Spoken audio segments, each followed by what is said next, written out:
আপোনালোক সকলোলৈকে মোৰ ফালৰ পৰা ৰঙালী বিহু আৰু অসমীয়া নৱবৰ্ষৰ আন্তৰিক শুভকামনা জনালোঁ যাতে সকলোৰে নতুন বছৰটো ভালে ভালে যায় তাৰে কামনা কৰিলোঁ। আজি যিহেতু গৰু বিহু, আমাৰ ঘৰত গৰু নাই, সেইবাবে দেউতা আৰু আমাৰ টিকলিয়ে ছাগলীজনীকে ধুৱাইছে, মাহ হালধি ধুৱাইছে।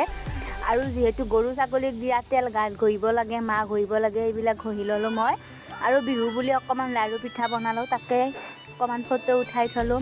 আৰু ৰঙালী বিহুত যদি জেতুকা নলওঁ তেনেহ'লে বিহুৱে আধৰুৱা। জেতুকাও লগালোঁ অলপ অলপ, গধূলি ফাংচন চাব গ'লোঁ।